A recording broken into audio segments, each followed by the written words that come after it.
So if you have a BMW E90, you know about the oil filter housing gasket leaking all the time. I know a lot of people replacing it over and over because it just keeps leaking. Well, today I'm going to show you how to replace it and how to prevent it from leaking ever again. So this is going to be a tutorial on how to do it. I'm not going to actually do it. I'm just going to explain and show you the easiest method, how to get everything done, and to make sure your oil filter housing gasket never leaks again. Okay, so the first thing you got to do is loosen 3 bolts. You have one here, one right here. I took this sensor off, so this is off.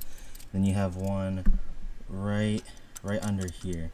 So I'm pretty sure this is it calls for like an E8 or E10, but you can also use a 5/16 like this one. You can use an 8 mil, whichever one works. Just make sure you don't strip it.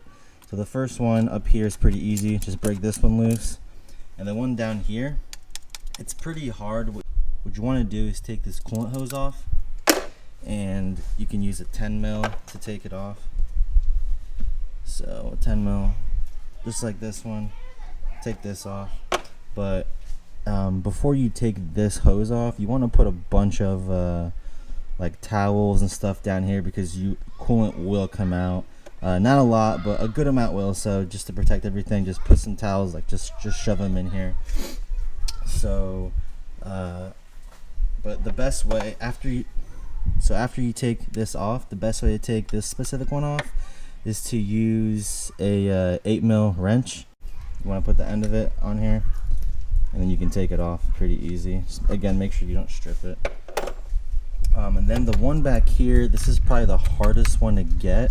So what you want to do is you want to get an extension about, I don't know how long this is. This is about 9 inches. No, this is about 7 inch or something. I don't know. But you want to get extension.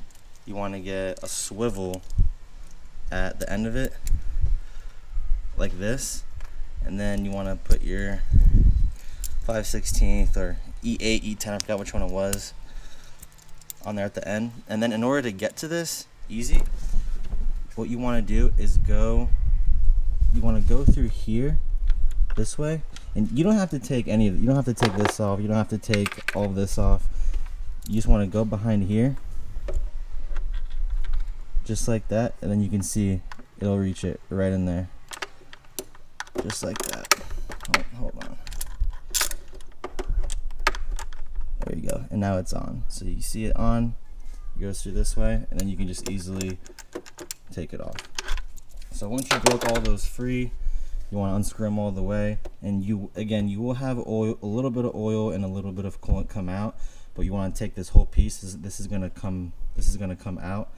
You can bend it back. Don't worry about this hose. If it's really old, it might break, but mine's pretty new. So what you want to do is just take this back, or just bend it back, and just kind of rest it on its side. You can use some towels to kind of keep it there. And then what you want to do is clean off the surface of this. You can use a brake cleaner, maybe use some steel wool or something to get everything off, make sure it's nice and clean. And what I did, because I've replaced this a few times already, what I did is actually on the gasket, before I put the gasket in, I use this stuff. So ultra gray, advanced formula, maximum torque gasket maker. So this stuff, after I did my oil filter housing gasket and I put this on it, it never leaked again. So it's held up really well. I've had no leaks around here. I've had no problems. It's been on here for maybe, I don't even know, maybe like 7 months now, and I haven't had any issues. So this stuff is definitely go-to. I would definitely use this.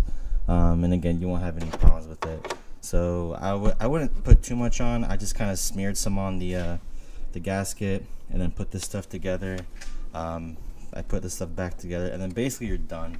It's really not that hard of a job. People think this is like, crazy, and they want to go pay $1,000 at the dealership. This takes about 20-30 minutes, so I really wouldn't stress much. And again, the hardest part is probably just getting this one back here with the swivel, because you gotta kind of, let me put the camera here. When you put it in on the side, you want to kind of put your hand here and kind of direct it onto the bolt, so it's easier to get. And then when you're turning it, you want to keep your hand there. so it doesn't, you know, strip it or break loose. But anyways, that's pretty much it, how to do this job. If this helped you at all, please make sure to like and subscribe. Thanks.